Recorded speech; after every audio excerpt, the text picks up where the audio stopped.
Hola, ¿qué tal? Te saluda Enrique Pedrosa y te doy la bienvenida a Ineludible Podcast, un espacio dedicado a conocer más sobre nuestra existencia humana y el mundo o los mundos que nos rodean.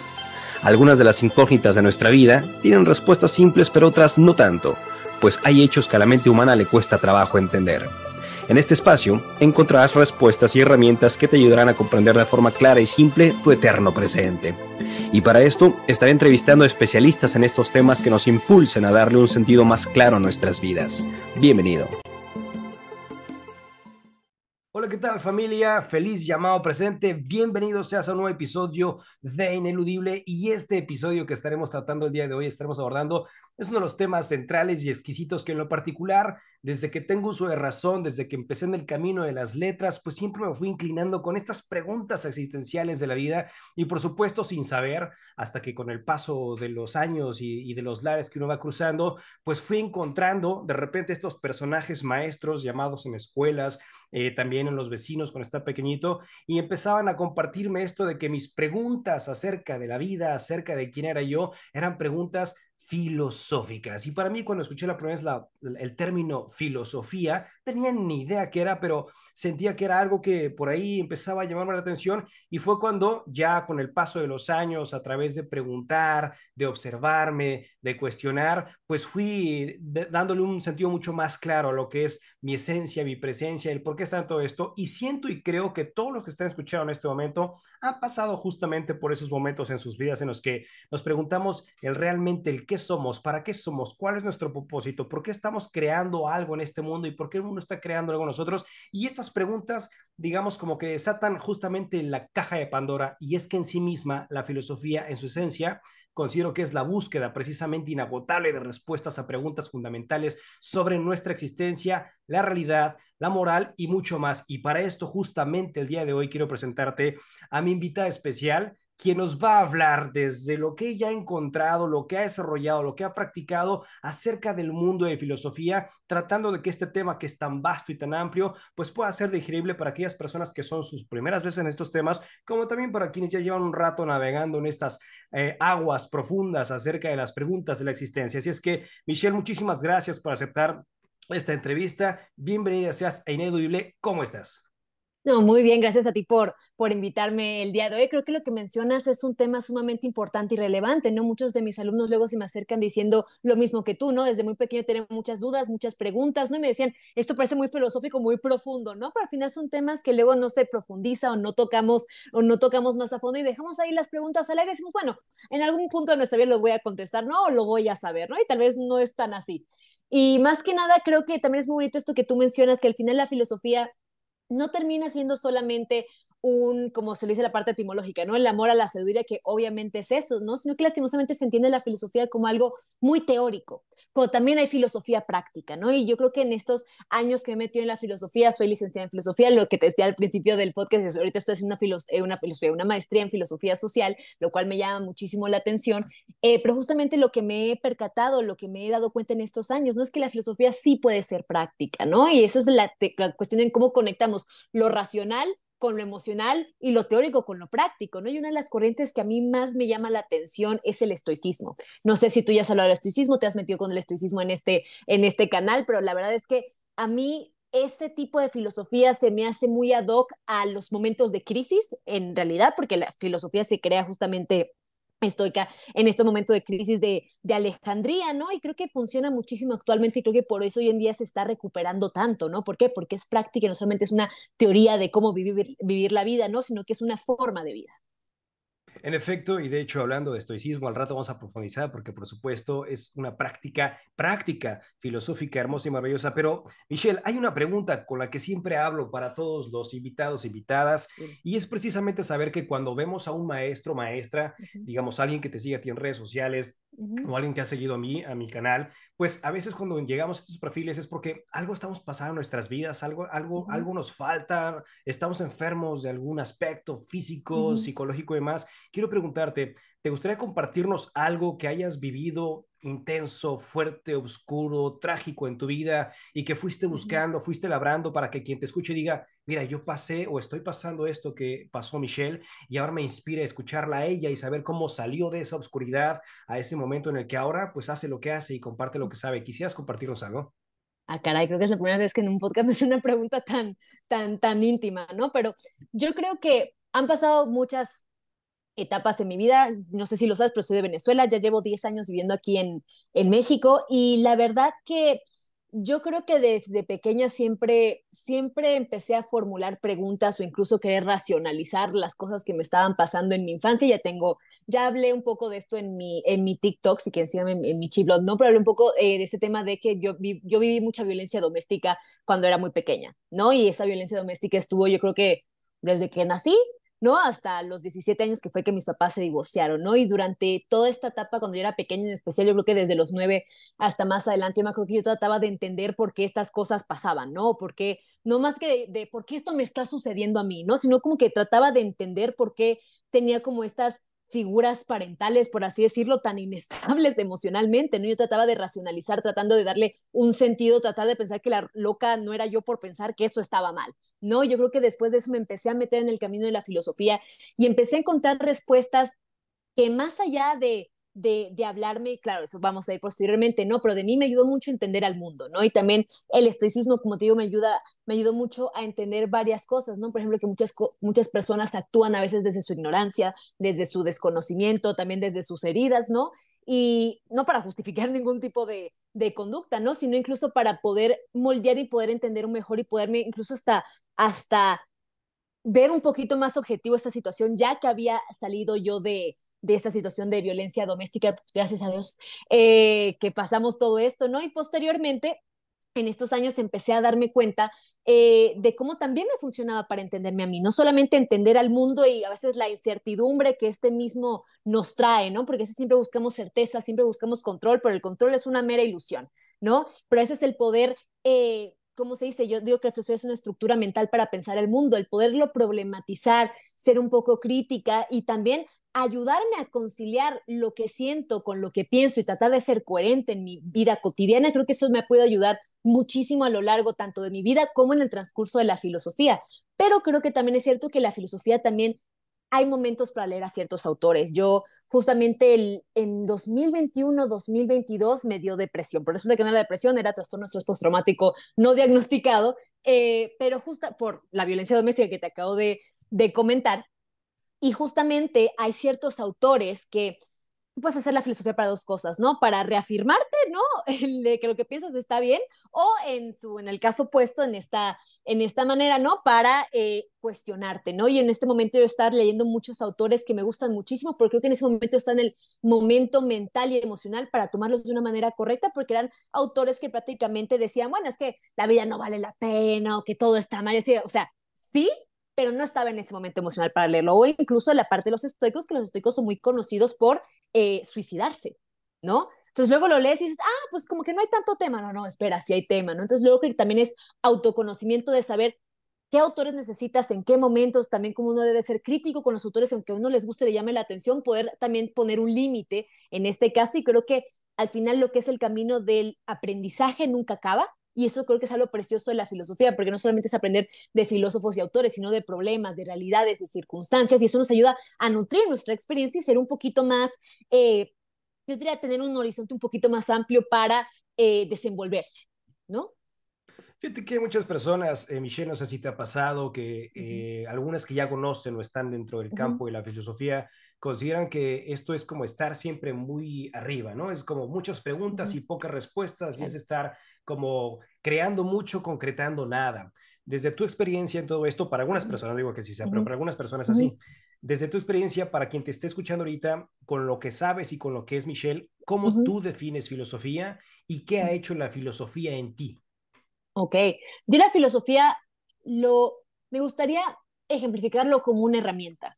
Lo que es al principio, la filosofía tiene una estructura mental para pensar y problematizar el mundo. Si uno piensa que la filosofía es aprenderte autores de memoria, no sabemos nada de filosofía, ¿no? Porque si uno no puede ser crítico, si uno no puede leer tratando de poder, incluso hasta, luego lo complicado es tratar de que aquellas cosas que estamos leyendo, que estamos comprendiendo, las asimilemos en nuestra vida cotidiana y empezar a actuar con un nivel un poquito más amplio de conciencia, diría yo, ¿no? Y también creo que también la filosofía nos ayuda a darnos muchísima humildad, de darnos cuenta de que no lo podemos saber todo, de que también podemos estar equivocados y también podemos cambiar de opinión. ¿No? Y eso creo que es algo importantísimo para la vida de cualquier persona en general y confrontarnos también con cosas que a veces no nos parezcan y no nos gusta leer, pero hacerlo. Y creo que la filosofía que a veces conlleva mucho, dígase así como coraje o valentía, porque a veces tienes que poner en duda cosas que das por certeza. Y eso es otra vez soltar un poco la idea del control que uno tiene sobre uno o que uno cree que tiene sobre el mundo. ¿Tú consideras, para quien esté escuchando y sean sus Uh primeros -huh. inicios en esta conversación de lo que es filosofía, que el mero hecho de preguntarnos acerca de la vida, acerca de nosotros, ya estamos haciendo filosofía? Uh, Creo que depende de las preguntas que nos estamos haciendo. Siempre he dicho que en vez de tratar la filosofía como autores, hay que tratarlo como problemas. No preguntarte qué voy a desayunar necesariamente es una pregunta trascendental, pero creo que hacernos las preguntas correctas en el momento correcto. A veces muchas preguntas no van a tener una respuesta, pero yo creo que todo pensamiento que sea crítico, todo pensamiento que implique el conocer o saber algo más de lo que ya sé, el salir un poco de nuestra zona de confort, y a veces pensamos que es aprender más, ¿no? Pero a veces es desaprender cosas que ya teníamos aprendidas, ¿no? Lo cual creo que es un reto muchísimo más grande, ¿no? Y también el hecho de poder aplicar esos conocimientos, que creo que es no solamente la pregunta, sino cómo esa pregunta cambia la manera en la que yo actúo, me comporto, comprendo el mundo y también lo siento. Entonces, ¿cómo considerarías que la filosofía, independientemente, bueno, no independientemente de las preguntas específicas que Uh -huh, involucran, digamos, aspectos más complejos de nuestra vida, cómo es uh que -huh, este cuestionar puede influir en la forma en la que vemos el mundo actual? Si no nada más el hecho de preguntar no tiene un accionar, para que pueda haber un cambio radical, tiene que haber una formulación, ¿no? De algún suceso de nuestras vidas pasadas o presentes y que esa pregunta no se quede como meramente en el aire, sino venga una aterrización o una acción que ejecute un cambio que repercuta en una realidad diferente. ¿Qué piensas al respecto? ¿Es meramente la formulación sin reacción o uh es la -huh. formulación que siempre incita a un cambio a través de la acción para ver una nueva forma de realidad? Aquí me gusta mucho tomar a los clásicos en este aspecto, en especial lo que es Aristóteles y, repito, los estoicos, ¿no? Hay diferentes tipos de virtudes, ¿no? La virtud se puede entender como aquello que forja nuestro carácter, ¿no? Como ser puntual, paciente, honesto, justo, bondadoso, etcétera, etcétera, ¿no? Pero ¿qué es lo que pasa acá?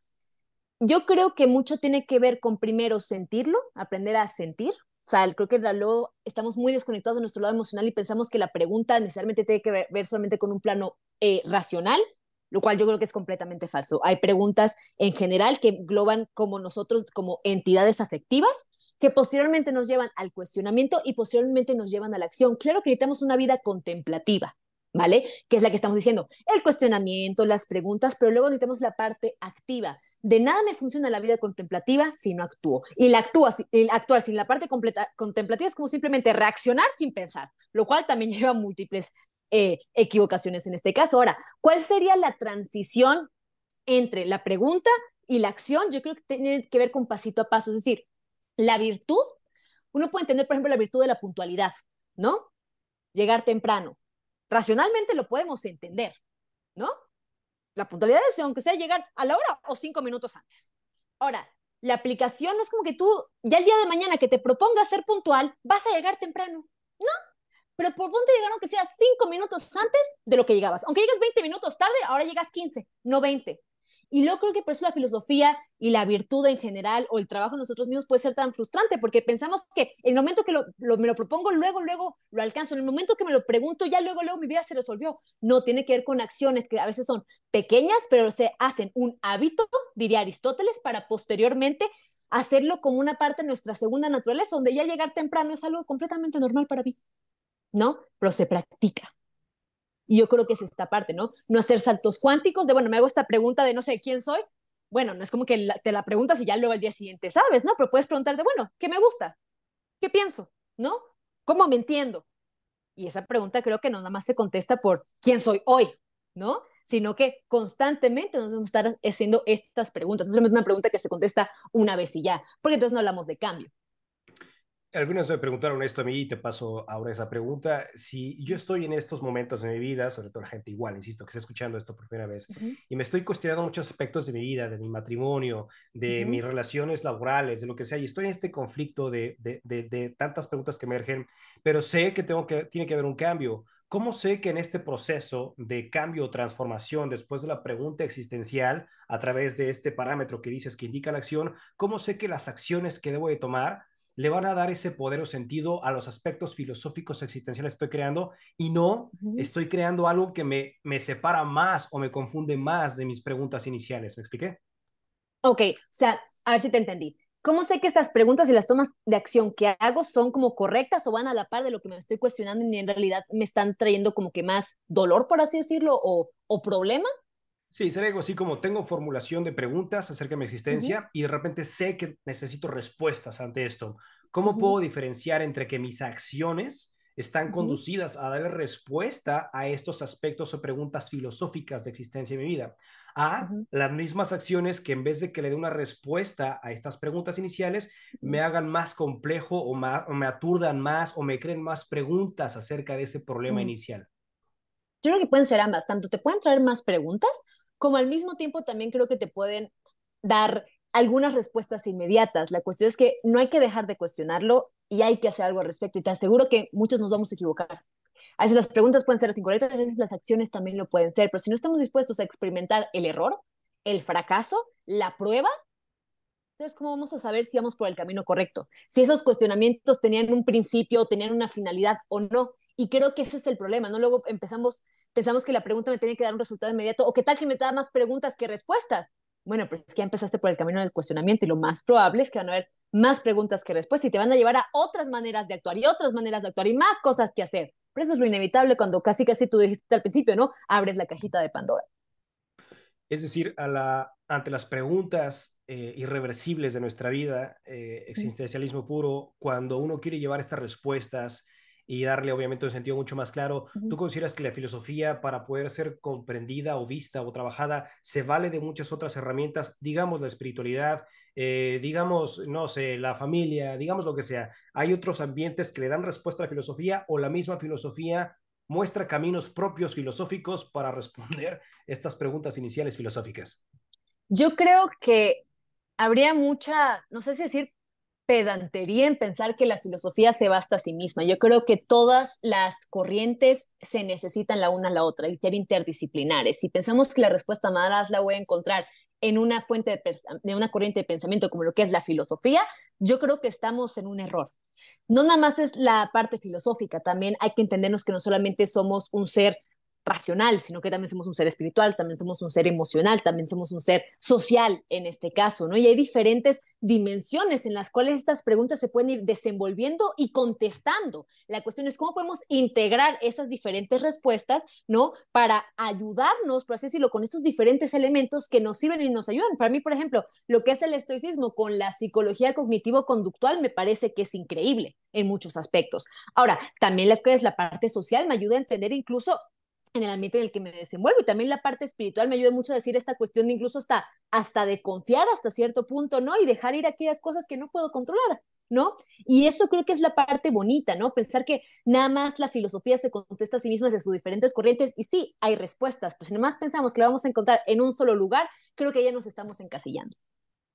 En este trayecto para ti, para más o menos entender cuáles han sido tus pilares, cuáles han sido los filósofos que más te han impactado y qué es lo que han hecho como cambios revolucionarios en lo que ahora eres.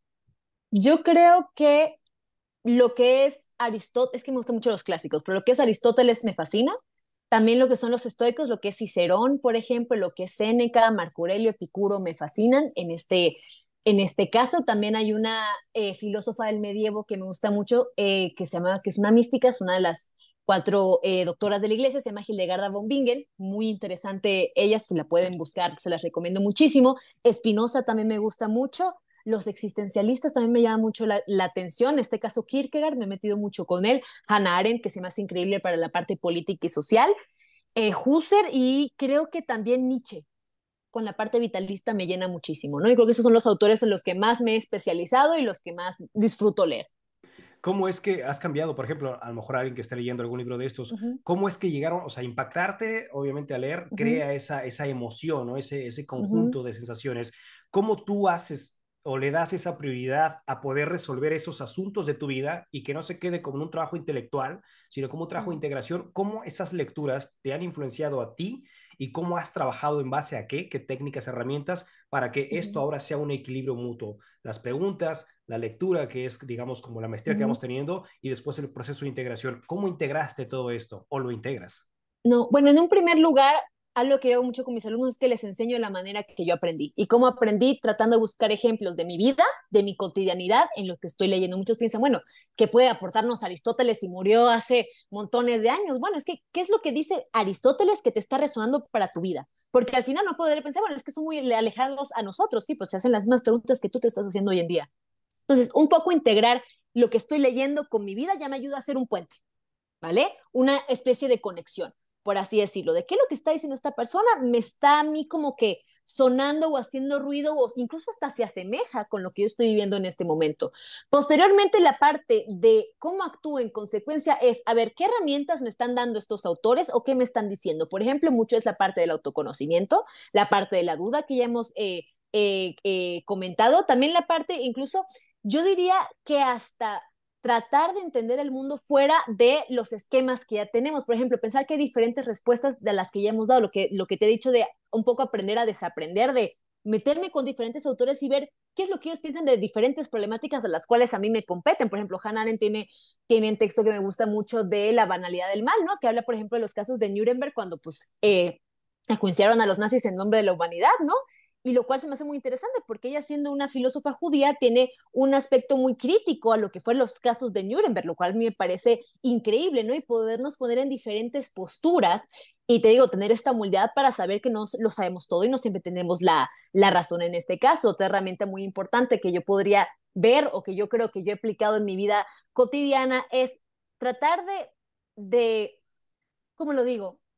De poder agarrar estos diferentes aprendizajes que creo que me dan, no sé si lo puedo decir, pero me dan en la madre, o sea, que digo, oye, sí es cierto, ¿no? Por ejemplo, en el existencialismo de que somos responsables de nosotros y pensamos que la libertad es el libertinaje y hacer lo que nos dé la gana, ¿no? La libertad tiene que ver con mucha responsabilidad, tanto de mí, las consecuencias de mis acciones. Y eso creo que muchas veces nos abruma, pero es incluso de poder aguantar emocionalmente lo que leemos.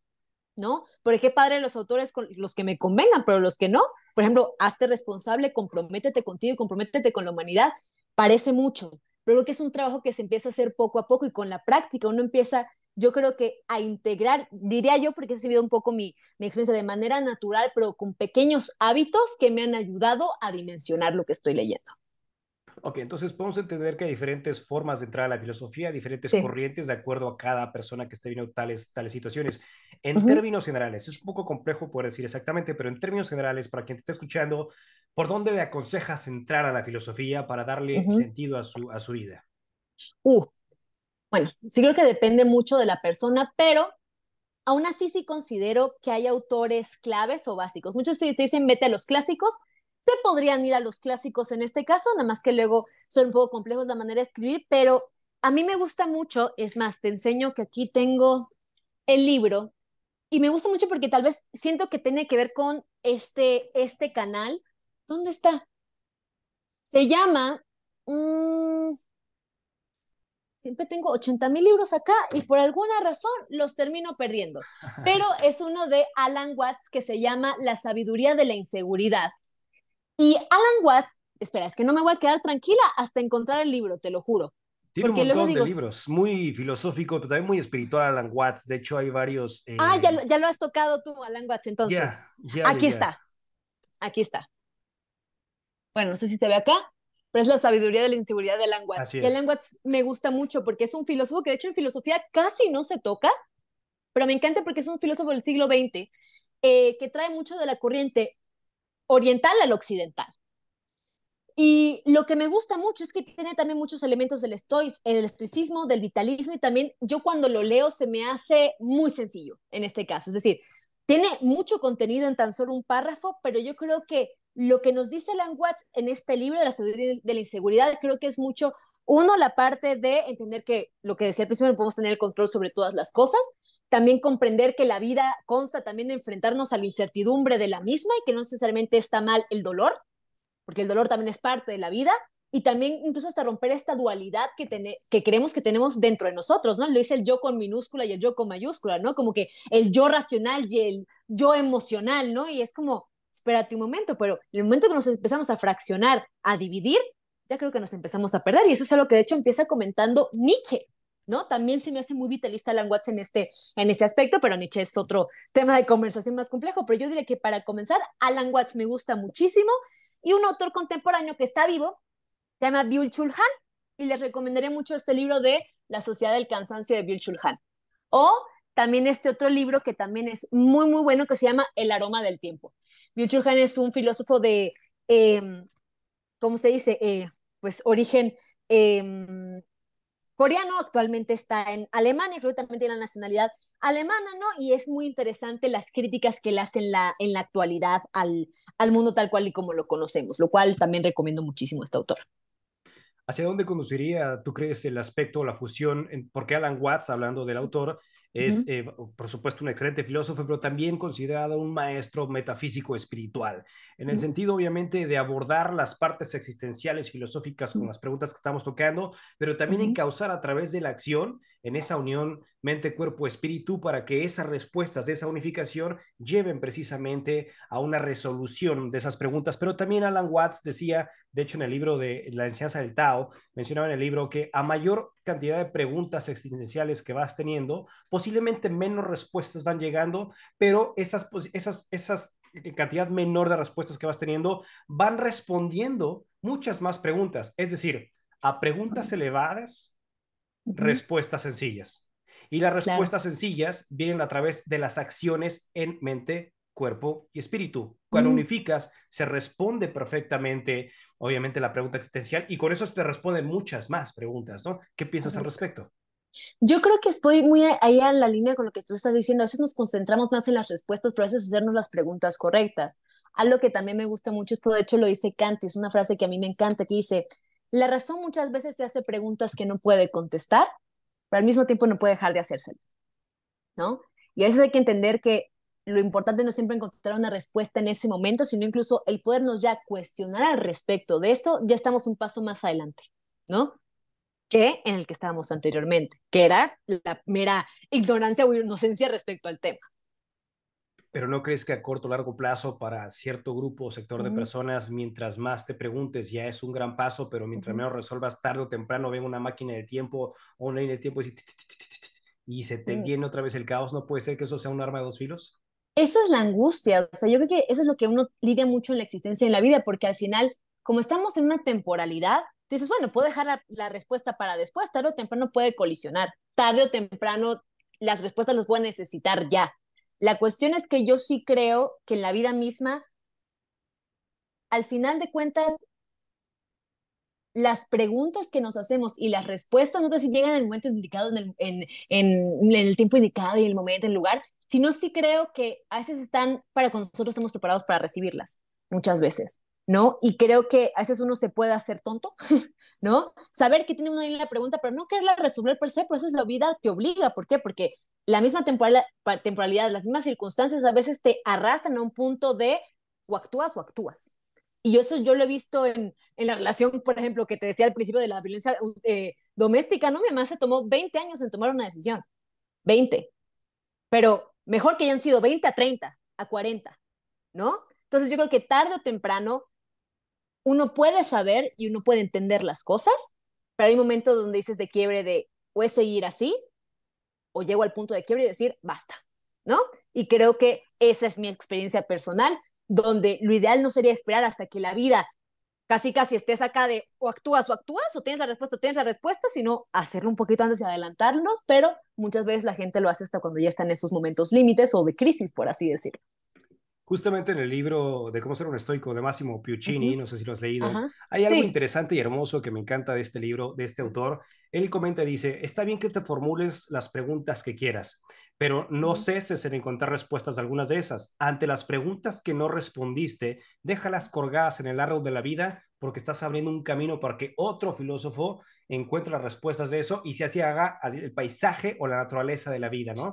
En ese sentido es más Qué bonito. interesante porque sí, no paramos porque es nuestra naturaleza preguntar, por supuesto, pero sí estar en ese camino seguro de que no es como una máquina de preguntas, sino también estoy encontrando estas respuestas que van creándose para dar un sentido más claro a mi vida y que eso también puede influenciar a mi entorno, digamos, a que decía también Máximo en uno de los capítulos, mientras más tú resuelves de ti, mientras más te vas encontrando a ti en base a todo lo que te preguntaste, pero estás encontrando resolución, más estás ayudando, incentivando a otros a que se eviten esas preguntas porque al verte a ti con las respuestas que estás teniendo, quedan automático respondido esos aspectos de su vida. Y en eso había una pregunta que él formulaba también maravilloso que te quiero hacer.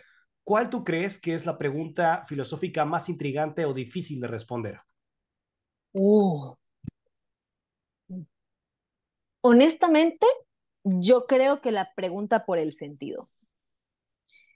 ¿Y a qué me refiero la pregunta por el sentido, no? Yo sí creo honestamente que no es como que existe un sentido trascendental, un destino para cada uno de nosotros. Eso no es lo que yo considero. Creo que el sentido en la manera en que nosotros le damos sentido a nuestra propia vida y hacia dónde la dirigimos. Hay un autor que me gusta mucho que se llama Viktor Frankl.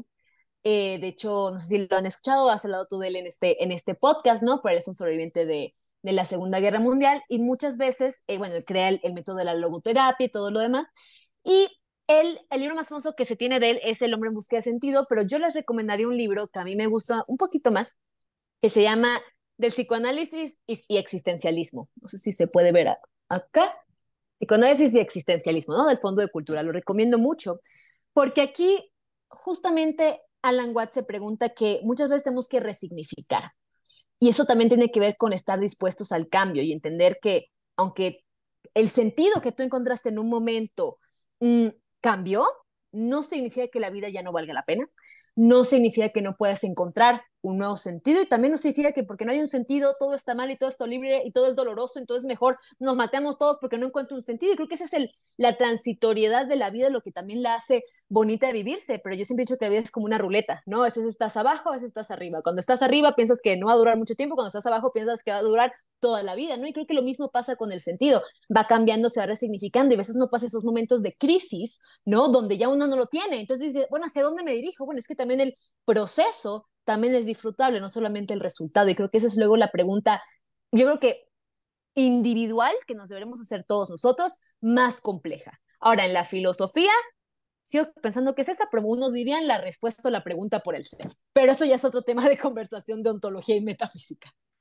Hablando de crisis, justamente habrá muchas personas que estén pasando problemas físicos llamados enfermedades y en estas preguntas que a veces surgen cuando estamos bajo alguno de estos rubros de alguna enfermedad física, quiero preguntarte en ese sentido, ¿cuál es tu perspectiva sobre lo que es la relación entre mente y cuerpo desde una perspectiva filosófica?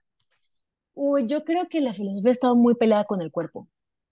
Desde Platón, Platón durante mucho tiempo decía que el cuerpo es la cárcel del alma y de hecho había muchísimo desprecio al cuerpo durante todo este tiempo, pero el cuerpo era aquello que nos limitaba. Y lo que te decía, esta dualidad de razón, emoción, cuerpo y alma, la pasión, muchas veces culpábamos a nuestra corporeidad, por así decirlo, de nuestros errores de la razón, por así decirlo.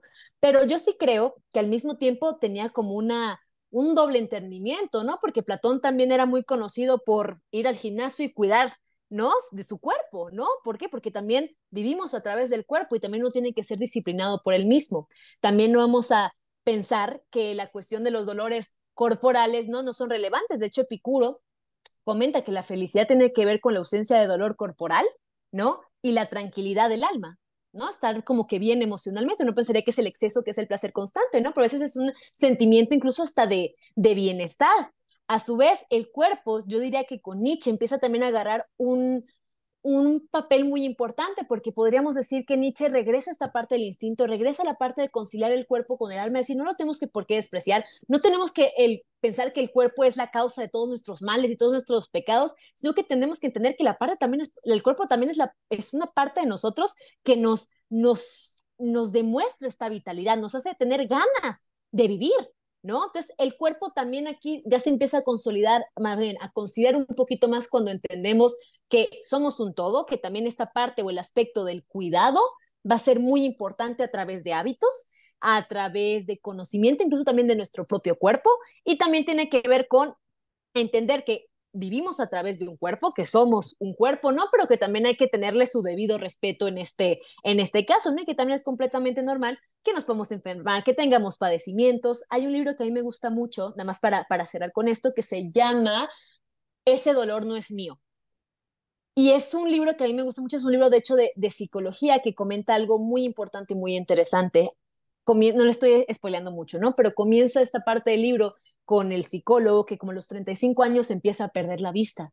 Y él dice, yo no estoy entendiendo qué es lo que está pasando, ¿no? Porque mi familia no ha tenido estos problemas de vistas y menos a esta edad de a los 30 y tantos, ¿no? Empezar a perder la vista.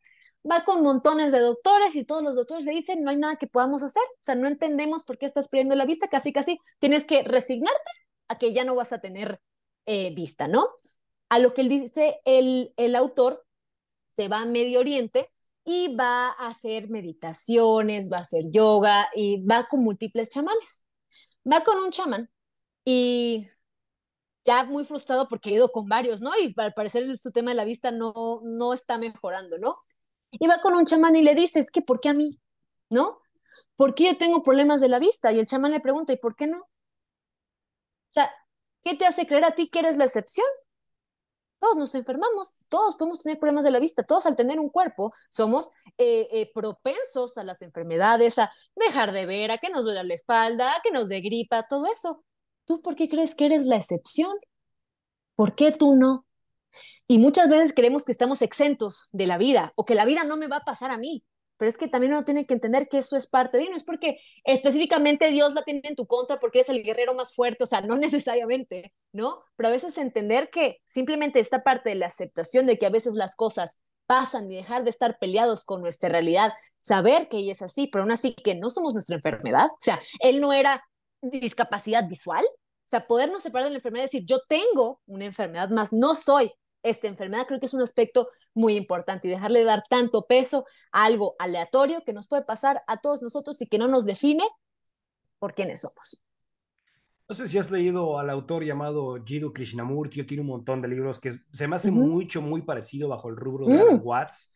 Jiddu mm, Krishnamurti. Hay un libro mm, particular que leí hace algún tiempo que se llama Libertad, Primera y Última, y él mm, hace una remembranza ahí bastante interesante porque él entra en esta parte para aquellos que están bajo el camino de la autoobservación. Él define, bueno, tienes que entender quién está preguntando dentro de ti, si es algo que tú consideras que es tu parte, bueno, ahí empieza a dividir varios aspectos, ¿no? Si es tu parte racional, si es tu parte mm, mental, o lo que llaman algunos el yo mayúsculo o el yo de minúsculo. mm, Cuando uno empieza en esta separación para darse cuenta de todo esto, quiero preguntarte a ti en ese sentido. ¿Tú consideras que dentro de la parte o el camino o el trabajo filosófico que se experimenta hay alguna separación o división de estos yoes que están preguntando? ¿Es un solo yo el que está preguntando? Y en ese sentido, Jiddu Krishnamurti decía, cuando identificas, hay unas formas existenciales hermosas de poder entender justamente que mm. la observación sin elección es el camino de la comprensión. Y cuando comprendes, se resuelve, dejas de batallar o, en el caso del cuerpo que te preguntaba hace rato, hay sanación. ¿Qué piensas al respecto? Uh, yo creo que en vez de separarnos en un yo con mayúscula, un yo con minúscula, yo creo que hay que ver que ambos son, yo diría, diferente cara de la misma moneda. O sea, al final separarnos y no verlo como sería de esta manera de principios armónicos o complementarios, creo que es un error. Y al mismo tiempo creo que la parte de la contemplación o de la comprensión creo que nos ayuda muchísimo más a integrar esta idea de que somos un todo, de que somos uno y no múltiple o dual, y también incluso poder conciliar que a veces también desde donde nos hacemos las preguntas, pues no necesariamente creo que desde un yo en mayúscula, un yo en minúscula, ¿no? Sino desde el yo, punto. Y en ese darte cuenta, ¿tú consideras que es entonces, cómo decirlo esto, como que la libertad viene cuando te das cuenta, por ejemplo, sin elección completa de lo que eres y de tu propio pensamiento y sentimiento? Mm. Yo creo que darte cuenta es el primer paso. Eso sí lo creo. Ahora, luego es entenderlo y comprenderlo, ¿no? Porque ya puedo decir, ah, bueno, claro, pasa esto. Ahora, dale sentido. ¿Por qué? ¿Para qué? ¿Cómo? ¿No? Y ahí creo que surgen otra serie de preguntas que te pueden ayudar a contestarlo. Por ejemplo, Heidegger decía que en la cotidianidad sean todas estas preguntas, pero una vez que te preguntas, ya no hay vuelta atrás. Ya no, o sea, te podrías hacer tonto, pero la cuestión es que ya lo sabes. Y al final de todo este camino, bueno, de lo que estamos planteando ahorita, el objetivo inicial o el arranque principal de aquello que nos empieza a llevar a esta formulación de preguntas Ujú, con sus diferentes variantes y demás, ¿tú consideras que a través del camino de la introspección y el camino ujú, de la acción siempre van a quedar resueltos todos los aspectos posibles de nuestra existencia para que cuando llegue el momento de la despedida, ¿no? Sea menos doloroso o agónico o que sea traumante o fuerte o potente, o consideras que eso nunca va a cesar y en todo momento, siempre, en las diferentes etapas de nuestra vida, hasta el último día, va a cesar, va a continuar siempre esa duda que permea siempre nuestra existencia?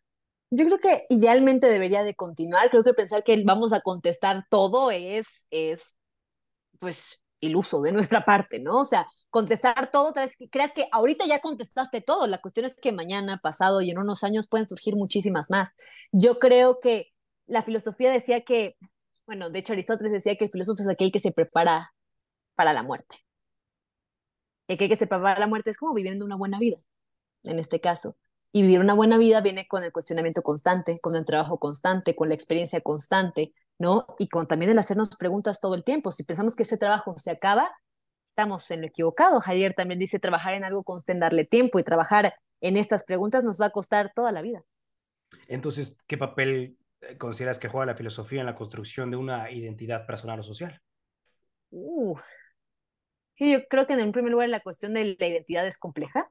O sea, hablar de que tenemos una identidad creo que es complicado, más yo sí creo que la filosofía nos ayuda a situarnos, por así decirlo, en un momento espaciotemporal, por así decirlo, para podernos comprender a nosotros ahí y también nuestro entorno en esos puntos. Por eso tenemos que hacer las preguntas constantemente. No sé si diario, ¿no? Pero cada cierto tiempo yo creo que sí. En este camino para ti, lo que ha sido ya estos años que has estado trabajando en el Ujú, aspecto filosófico y sobre todo encontrándote también, ujú. ¿tú cómo consideras que la práctica de la filosofía puede ofrecer, digamos, como perspectivas valiosas, importantes acerca de cuestionamientos que tengan que ver con medio ambiente y, por ejemplo, sostenibilidad? Que esto obviamente Mm. implica, en términos generales, pues un caos en ciertos sectores, pero que a su vez nos impacta a todos. Yo creo que muchísimo en la parte del bienestar. Yo creo que siempre ha existido, no siempre, pero durante mucho tiempo la filosofía existió como esta jerarquía, ¿no? Donde el ser humano va arriba y todo lo demás es un medio para el fin de la humanidad, lo cual yo creo que es un error porque no estamos viendo, repito, que la totalidad de lo que somos no solamente tiene que ver con yo aislado de todo el mundo, ¿no? Sino que estás en un mundo con otras personas, con otros seres, con otras formas de vida, ¿no? Que sostienen tu vida, que sostienen quién eres tú. Respecto a la parte de la ecología, en este caso, ¿no? El medio ambiente, se habla mucho de los aspectos, dígaselo de esta manera, del utilitarismo hasta cierto punto, ¿no? Hablamos en cuestiones mínimas, por ejemplo, de placer y dolor con los animales, ¿no? De tratar de causar el menor dolor posible a los animales, ¿no? O tratar de dar el mayor placer o mínimo la ausencia de dolor en este caso, ¿no? Al mismo tiempo creo que también la parte del ecofeminismo también habla que hay múltiples maneras de opresión, no solamente hacia la mujer, sino también opresión hacia el medio ambiente, opresión hacia los animales, ¿no? Donde creemos que podemos explotarlo por una cierta idea, repito, de superioridad respecto a las otras especies o formas de vida tal cual y como la conocemos. Yo creo que te digo, esta parte de podernos situar y saber que nos situamos con un otro, con los otros, con el mundo, también creo que nos puede dar una perspectiva de que nada está ni arriba ni abajo, sino que todos somos partes correspondientes, por así decirlo, que nos necesitamos. Y creo que luego esta idea del individualismo es extremo, por así decirlo, de que tú estás fuera de todo lo demás, creo que es muy peligroso, porque creo que caemos en estos errores. O sea, ¿estarías de acuerdo entonces en que si nos adentramos en los lares filosóficos, Uh -huh, pudiéramos generar a corto o largo plazo, para evitar muchas de las cosas que uh -huh. comentaste ahorita, empatía? ¿La filosofía nos conduciría a la empatía o no tiene nada que ver esto? Uf, me encantaría pensar que idealmente la filosofía debería darte a la empatía, si te metes también a partes de ética, por ejemplo, o mínimo un nivel básico de comprensión. Eh, a veces yo no sé si es que yo soy muy ilusa, pero me gustaría creer que sí la gente podría generar empatía hacia los unos a los otros y con otras formas de vida. Lastimosamente creo que en la práctica eh, todavía estamos un poco lejos, pero sí creo que idealmente la filosofía te podría sensibilizar un poco más, eso sí lo creo. ¿Cuál tú consideras en lo que ha sido tu vida? Porque te vamos a pasar un tema importante que es tu libro, por Ujú, supuesto, pero ujú. ¿cuál tú consideras que es el mayor malentendido sobre la filosofía y cómo pudiera esto entenderse y sobrellevarse o aclararse? Mm. Yo creo que la idea de que no sirve, ¿no? Lo que más se conoce es que la filosofía no sirve para vivir, no sirve para la vida cotidiana, de qué me sirve andar a estar sentado preguntándome respecto a la inmortalidad del cangrejo. Y yo creo que eso es un gran malentendido de la filosofía, porque el hecho de que creemos que buscar un sistema de pensamiento, tener una estructura mental, ser críticos, tener buenos argumentos, empatizar, incluso estar sensibilizados respecto a nuestro exterior, tener humildad para saber que no lo sabemos todo, el saber que también nos podemos equivocar, cambiar de postura, creer que esto no es relevante y no es importante para una vida integral de todos nosotros como sociedad, yo creo que esto nos puede llevar, de hecho, a muchos problemas que tenemos actualmente, ¿no? Como repito, lo indiferente que somos los unos con los otros, ¿no? La falta de cuestionamiento, que todo es polémico, nadie está dispuesto a salir de su zona de confort mental, por así decirlo, y creo que eso al final nos aleja muchísimo más de lo que nos acerca. ¿Consideras tú, Michelle, que la práctica del estoicismo, por ejemplo, Uh -huh. o de otros rubros filosóficos, tiene la capacidad de poder ayudarnos en nuestros tiempos a poder resolver soluciones o dar resoluciones, perdón, o problemas de conflictos políticos, sociales, internacionales? Bueno, sí, yo creo que en especial si uno se mete con los filósofos estoicos romanos, lo que es Cicerón, Séneca y Marco Aurelio, si quieren checarse un libro pueden checarse La política de Cicerón, creo que nos habla de algo muy importante y nada más para dejarles esta reflexión que dice Cicerón, dice, el mal no se puede erradicar, pero sí se puede controlar. ¿No? O se puede tratar de reducir. El mal siempre va a estar ahí, pero de qué manera podemos organizarnos socialmente y saber que antes de ser individuos somos entes sociales, que estamos gracias a los otros, y cómo el poder vivir en sociedad, unos con los otros, desde un punto de vista ético, debería traer en un primer lugar seguridad, supervivencia y un sentido de identidad. ¿Para qué? Para que todos podamos lograr nuestros objetivos, o en este caso, que hayan las mismas oportunidades, a grandes rasgos. Uh -huh. Pregunta para ti, ¿cuál es entonces para ti, para Michelle, el enfoque filosófico sobre la búsqueda de la felicidad? Uf, a mí me gusta pensar más la felicidad desde, de hecho, el punto de vista estoico, que es la ataraxia, ¿no? Que es un sentimiento de plenitud y paz, ¿no? La felicidad muchas veces se entiende como alegría, ¿no? Como un sentimiento momentáneo, pasajero, de placer. Pero yo creo que la felicidad es una actitud hasta cierto punto que uno tiene ante la realidad, donde uno puede estar bien con quien uno es, saber que también puede aspirar más y buscar más cosas, pero en un momento sentirse en paz. Y creo que esa para mí será la definición de felicidad, ¿no? Y lo ideal. De hecho, me parece también, ¿no? Que está corrígeme si estoy en lo incorrecto, no sé si se llama eudaimonía, que también lo tiene el Eudaimonía, fascismo, en donde es la capacidad de autorrealización. Tú sabrás hasta correcto. dónde te sientes autorrealizado, que te conduce a tu proceso de felicidad, porque es muy relativo, pero el momento que Ujú, estás contemplando esa unificación, esa autorrealización, ujú. llegas a una eudaimonía, ¿no? Que es la Eudaimonía, capacidad que tienes de encontrarte en esa libertad de poder ser, sabiendo que lo que estás haciendo está sirviendo, no nada más a tu propio camino, pero también, por supuesto, sirviéndole a otras personas, a otros seres. ¿Qué piensas de correcto. esto? Correcto, bueno, de hecho ese concepto también empieza con Aristóteles en la Ética, ¿no? Donde él habla que el, la finalidad de la vida de todo ser humano es llegar a la felicidad, es decir, la eudaimonía. ¿Cómo llegas a ella? A través del ejercimiento de las virtudes, a través del hábito y la costumbre. Y obviamente las virtudes no nada más es para ti, sino que también tú siendo una persona virtuosa, claro que también afectas de una manera positiva a tu entorno, a las personas que te siguen, de ejemplo, las que te ven, lo que enseñas y también, repito, como estamos los unos con los otros, las decisiones que tomamos sí tienen un efecto en los demás y en el mundo. Y poder dimensionar que mis acciones, sin que yo soy, también afecta a los otros, a lo otro, creo que es un punto muy importante acá de la eudaimonía. No solamente que es para mí y no verlo desde un Entonces, punto egoísta, diría yo. Uh -huh. claro, claro. ¿Qué importancia le darías a la ética en la toma de decisiones a nivel personal y, por supuesto, social? Yo creo que la ética también es una corriente que me gusta mucho porque yo creo que es fundamental. O sea, yo no puedo tomar una decisión sin pensar que los otros van a estar involucrados a un nivel inmediato, ¿no? O inmediato en este caso, ¿no? Sartre dice que al final nos comprometemos con la humanidad y cada decisión que tomamos también no solamente nos elegimos a nosotros, sino que elegimos a los otros también. Puede parecer esto abrumador, angustiante, estresante, ¿no? Nos puede dar ansiedad incluso, pero también hay que pensar que no necesariamente nuestras decisiones personales necesariamente están a costa de la felicidad o la integridad o dignidad de las otras personas, ¿no? Sino que también de qué manera o yo puedo sumar o mínimo ni sumar ni restar. ¿No? O sea, mínimo no molestar al otro, por así decirlo, ¿no? Y creo que eso es importante tomarlo en cuenta a un nivel micro y a un nivel macro también, aunque macro también es mucho más complejo, pero mínimo, en mi círculo cercano, si yo tomo X o Y acción, ¿qué repercusiones positivas o negativas puede tener para los otros? Aún así, sabiendo que yo no soy 100% responsable de cómo se sientan los demás, mínimo saber que si algo pasa, ya no quedó en mí.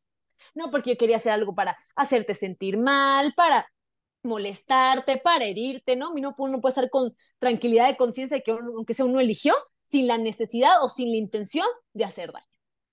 En esas acciones que estás contemplando, entonces, ¿cómo es posible reconciliar, a ver si lo formulo bien, cómo es posible reconciliar la libertad individual con la responsabilidad social desde una perspectiva filosófica? Yo creo que necesariamente la libertad individual tiene que ver con una responsabilidad social. La única manera que tengamos libertades individuales es porque estamos dentro de una sociedad. A lo que les digo, de nada te sirve la libertad de estar en una cabaña en medio de la nada. La libertad existe en la medida que estamos con nosotros, porque la libertad implica un límite, una responsabilidad y un compromiso. ¿Con qué? No solamente con nosotros, con nosotros, sino con los otros también.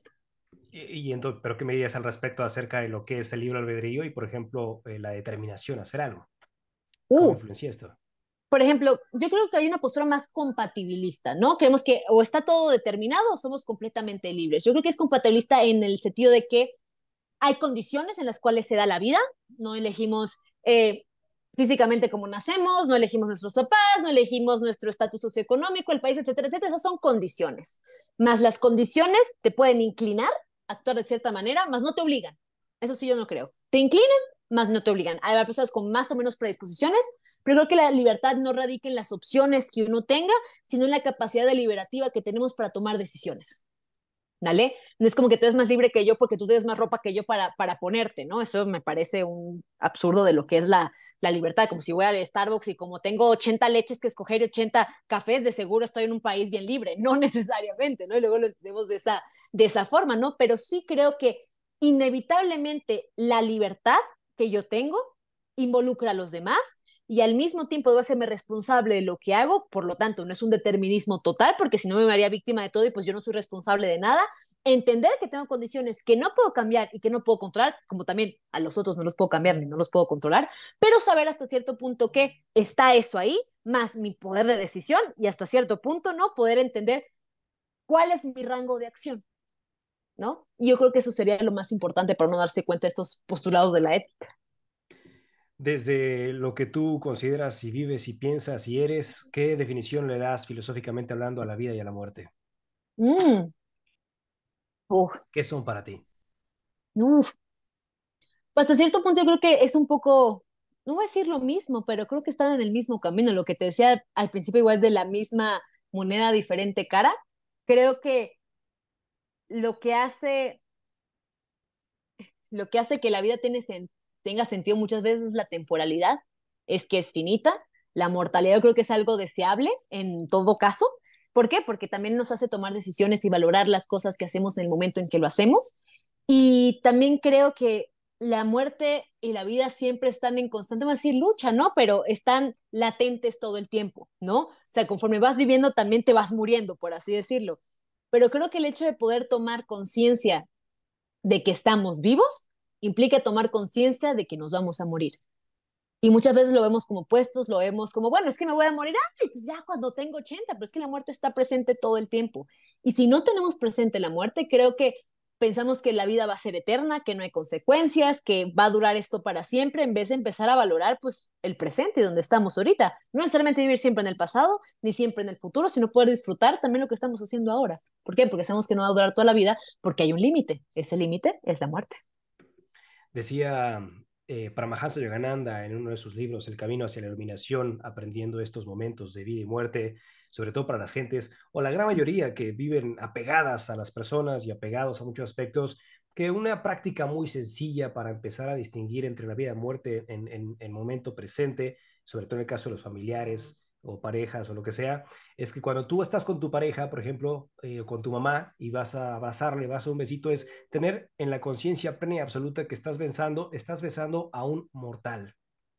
Y en ese mortal sabes que eso no va a durar para siempre y que cuando lo estás haciendo en ese momento presente, que es el momento que cuenta importante, la vida y la muerte son en un solo momento, en una sola existencia, y lo que deriva en las diferentes definiciones es lo que mora en tu interior.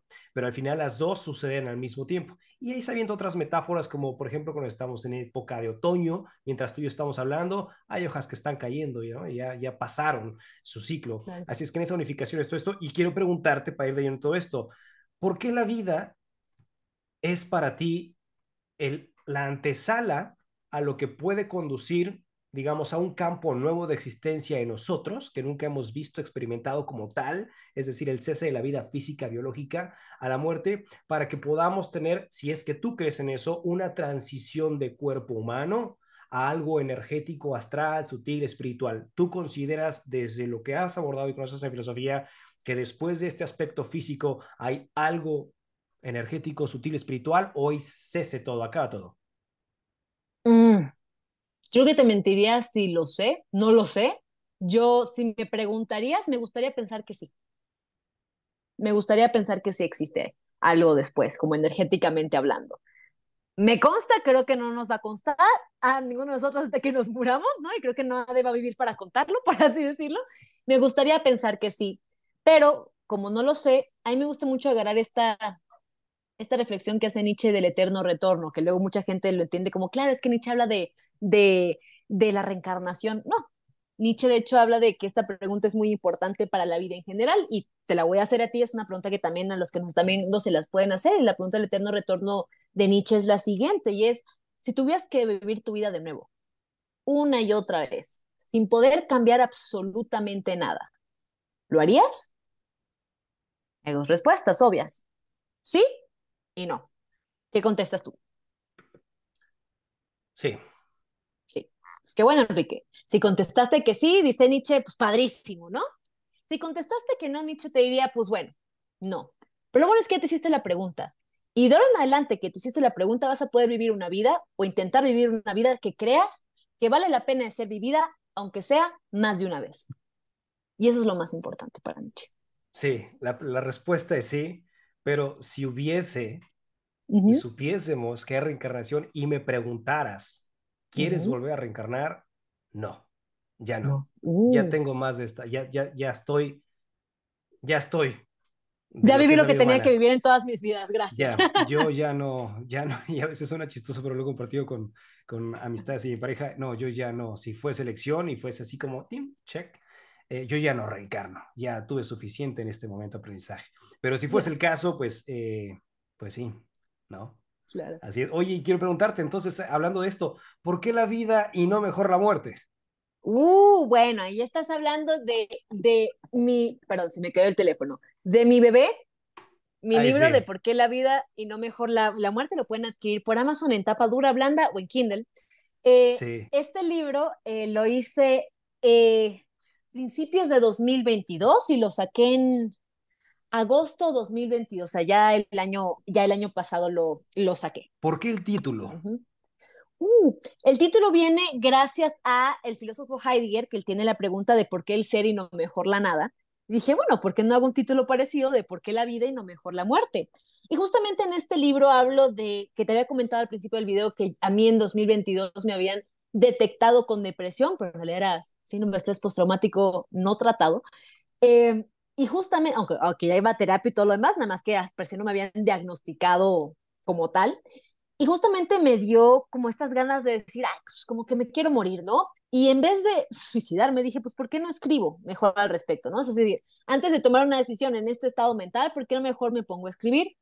Y empecé a escribir esta analogía del buffet, como si la vida fuera un buffet donde hay diferentes platillos, donde hay diferentes mesas, donde hay diferentes momentos incluso, ¿no? Y que a mí se me antojaba el platillo del suicidio. ¿no? ¿Y por qué estaba mal que se me antojara este platillo, no? Total, nadie, es como que hablar de suicidio es un tema que no se toca en la mesa, ¿no? Y me pareció muy interesante hablar de esto, porque más que como un libro que yo quería, de hecho, hasta sacar para el público, era un libro para mí. Y pues yo siempre le comparto mucho mi estado emocional a mis amistades, a mis parejas, a mi mamá incluso. Y se los empecé a leer y me dijo que les estaban gustando muchísimo y que de hecho decían que muchas personas se pueden sentir identificadas con lo que yo estaba sintiendo. Y en ese momento yo necesitaba nada más que alguien entendiera lo que estaba sintiendo, ¿no? Y dije, bueno, tal vez este libro podría funcionarle a alguien más para saber que pues no, pues nos podemos sentir de esta manera, ¿no? Así que escribí el libro en ese estado mental y pues, spoiler, no me suicidé, pero la verdad es que fue un libro que a mí me ha gustado muchísimo en hacer. Sí fue un libro bastante reflexivo, hoy en día lo leo y lo que me gusta de leer mis propios escritos es que ya le puedo dar, ya lo puedo situar en un momento y un lugar, también verme con empatía en cómo me sentía en ese momento, pero también ver una evolución de lo que pasaba en ese momento por mi cabeza, con cómo me sentía y eso también creo que es algo bastante bonito, como incluso un proceso interno de cada uno de nosotros, el poder incluso a veces escribir o sacar de nosotros de alguna manera creativa, lo que sentimos, lo que pensamos, creo que nos puede dar muchísimo autocomprensión. Es un tema bastante sensible y diría Ujú, yo, sabes, suena raro, quizá grotesco, ujú, pero normal, común. Hay mucha gente que por ujú, supuesto está pasando por estos lares del correcto. suicidio. En términos generales, porque seguramente alguien que te está escuchando está pasando por Ujú, esto, ¿qué ujú, consejo le das? Filosóficamente hablando, o de un estilo de vida de lo que Michelle vio, ¿cómo ujú, tú saliste de ahí? ¿Cómo resumirías en esa frase o en ese apoyo a alguien que esté viviendo con esta ya a punto de jalar el gatillo y despedirse de este plano físico? ¿Qué consejo das? ujú.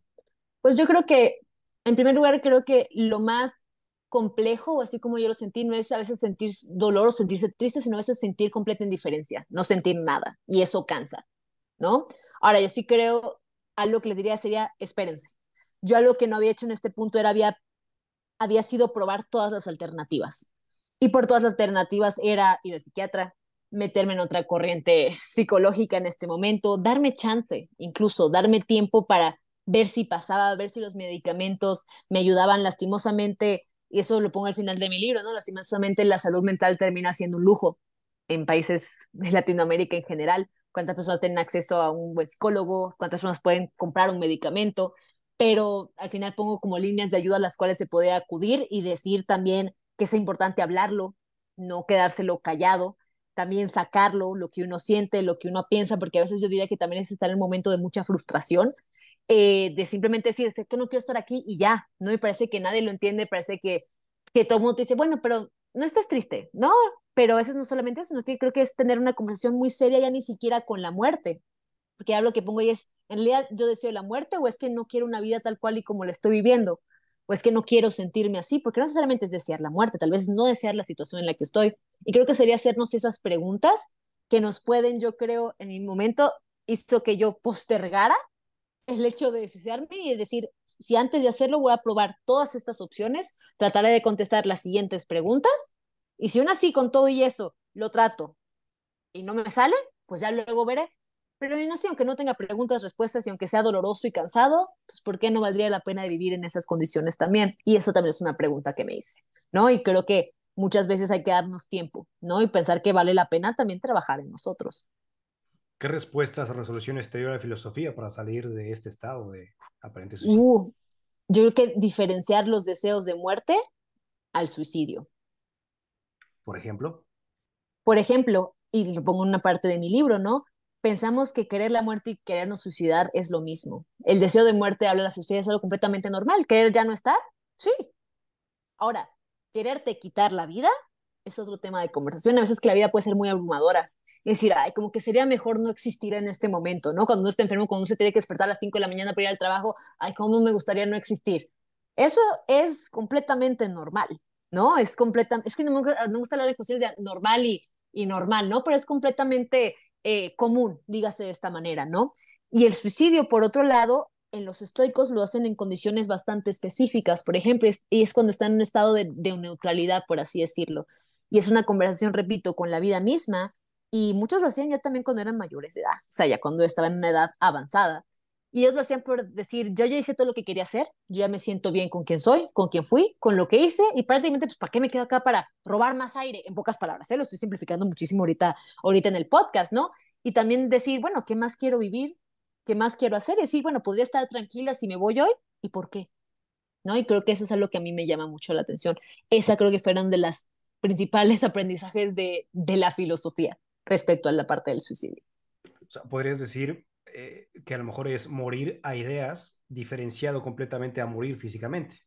Correcto, Y ese correcto. morir en las ideas, obviamente en el proceso que implica la filosofía, Ujú. es reestructurar en esa reformulación de preguntas hacia dónde estás Correcto, dirigiendo tu vida. ¿Es así? correcto, correcto. O sea, no porque necesariamente la vida sea dolorosa no valga la pena de vivirse. O sea, creo que incluso hay que replantearnos el qué creemos que es la vida entonces. Si pensamos que la vida no es, viene con dolores, no viene con problemas, porque al final, y esto lo dicen los estoicos, no es una pregunta respecto a la afuera, porque si yo pienso que me suicido respecto a que afuera está bien o afuera está mal, no podemos ser tan volubles, es una pregunta meramente interna, porque lo de afuera cambia. Las cosas materiales vienen y van, las personas también. Tú decides quedarte de ser enteramente por ti, no por las Entonces, cosas de afuera. Ujú. ¿qué era la vida para ti cuando estás con las ideas de suicidarte y qué es la vida ahora para ti? Yo creo que en ese momento la vida para mí era, yo ya no le veía esperanza que iba a cambiar un poco el cómo me sentía, porque más lo que decía, yo ya estaba cansada de sentirme así como, meh, o sea, te digo, no era ni siquiera tristeza, era de no sentir ningún tipo de pasión, ningún tipo de satisfacción, o sea, simplemente no sentía nada. Yo decía, si la vida va a ser así gris, ¿verdad? Que así lo sentía, gris, entonces no estoy viviendo en realidad y pensar que eso iba a ser para siempre, ¿no? Ahora en día, ya viéndolo, después de que ya pasó ya casi 2 años, ya casi 2 años de que empecé a escribir el libro, yo creo que la vida para mí ahorita creo que tiene muchísima más emoción en este caso de que ya pude encontrar que no siempre uno tiene que ser una sensación de éxtasis constante, que incluso también es normal en algunos puntos de la vida sentirse gris, ¿no? Y también que está bien, pues que pues sentir dolor, que eso es parte de la vida, mejor, yo digo, sentir algo a no sentir nada y también darme chance y ser más paciente conmigo, ¿no? Y creo que la vida tiene que ver con muchas experiencias, con aprendizajes, y también creo que la vida en sí misma vale la pena de vivirse por el simple hecho de que no sé qué es lo que va a pasar. Y eso creo que me llama mucho la atención o me intriga, ¿no? Como la cuestión de poderme sorprender y también que soy una persona muy curiosa. Fíjate que me hiciste acordarme de Mark David Chapman. Él es la Ah, persona que mató a John Lennon. En ujú, una de las entrevistas en la cárcel, ¿no? Le preguntaban que ujú, cómo es que había llegado, obviamente, a la aceptación de aniquilar ujú, a John Lennon. Y él decía, llegó un momento en mi vida en el que estaba tan deprimido, estaba tan decaído, que en mi cerebro siempre había frío y silencio absoluto. O sea, no sentía ujú, nada. Pero no me atrevía a quitarme la vida yo, pero sí me atreví a quitársela a alguien más. O sea, ¿hasta wow. dónde puede llevarte la cordura de saber que estás en ese frío, en ese silencio absoluto en tu cerebro, que te vuelves insensible, pero no tienes el valor Wow. de acabar con tu vida, pero sí tienes en tu valentía ficticia, ¿no? Ir a Ujú, quitarle el valor, la vida a alguien más. Y es importante todo esto. En el libro que manejas, y de verdad invito a la gente que está escuchando el podcast para que pueda adentrarse en esta lectura, el libro, ¿en dónde lo pueden encontrar, Michelle? ¿O lo encuentran en qué ujú. plataformas? Lo pueden encontrar en Amazon. Decía que lo pueden encontrar en esta presentación que es tapa dura, tapa blanda o en Kindle también, o sea, versión completamente electrónica también, si lo quieren adquirir. Si no, me pueden mandar mensajito y también si están aquí en la Ciudad de México, también se los pueden entregar autografiados. Perfecto. Oye, Michelle, ya se está acabando el tiempo del podcast. ¿Tienes cursos, tienes sesiones, clases, talleres, masterclass? ¿Tienes algo? Correcto. Correcto, pues yo me mantengo de dar clases tanto privadas como cursos grupales de filosofía. Tengo diferentes tipos de cursos. Pueden meterse en mi plataforma michellenadine.com. En la parte de cursos me pueden encontrar cursos de todo lo que hemos hablado, de lo que es estoicismo. También está la Watts, también está el existencialismo, están los clásicos de Aristóteles, están también filosofía de la tecnología, filosofía de la ciencia, filosofía latinoamericana. Es decir, tengo ahí una cartera de catálogo de cursos que pueden checar y pues con muchísimo gusto podemos agendar una clase, tanto sea privada o grupal, si también les llama la atención a sus amistades. Claro, y me imagino que estos talleres, estas clases también las puedes dar virtuales o presenciales, ¿no? Son completamente virtuales, ¿eh? Así como tú y yo estamos aquí, también las doy por Zoom. Porque también tengo alumnos de otras partes del mundo, de otros estados también de México, y luego es también más sencillo conectarnos por acá. Perfectísimo, Michelle. Pues bueno, se está ya concluyendo este podcast y quiero hacerte una pregunta, que es la pregunta que le hago a todos los invitados, invitadas de este podcast, es la siguiente. ¿cuál es la lección de vida más importante que has aprendido hasta el día de hoy y que quisieras compartírsela al mundo? Uf, ok. Yo creo, a ver, va a ser la siguiente, porque creo que en ese momento me siento de esta manera, ya que me casé hace poco. Yo creo que confiar en las personas. Y confiar en las personas no tiene que ver con, bueno, te doy mi confianza, pero para que no la quiebres y no, creo que la confianza tiene que ver con que te doy mi confianza, incluso sabiendo que tal vez la puedes romper, ¿no? Realmente lo mejor sería que no, pero incluso poder darla así de una manera, por así decirlo, desinteresada y confiar en que la otra persona no te va a hacer daño. Y creo que ese es de los mayores aprendizajes ahorita que tengo. Sí, compartir.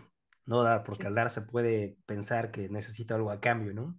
sí, Y en ¿no? el compartir es, te comparto lo que soy.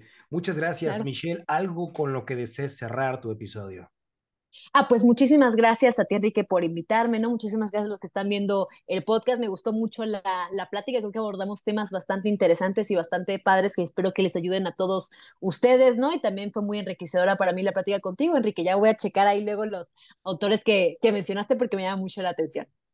Así va a ser. Muchísimas gracias por haber aceptado esta charla. De verdad que algo Gracias. hermoso que digo muchas veces en los podcasts, sobre todo la gente que sigue, es que aunque tú y yo estamos hablando de este momento presente, en algún momento que dejemos estos cuerpos físicos, esto va a quedar perfectamente para la eternidad y que se beneficie quien esté llegando a esto y que le saquen el mejor provecho. Y como le digo siempre en todos, para cerrar en todos los podcasts, no le creas a Michelle, no me creas a mí, vívelo, experimentalo, gózalo y sé tú mismo la transformación que quieres ver. Así es que muchas gracias a ti que estuviste viéndolo y escuchando y también gracias a ti, Michelle, por haber atendido este podcast y nos veremos, leeremos y escucharemos en el siguiente episodio. Hasta pronto. Bye. Gracias. Bye.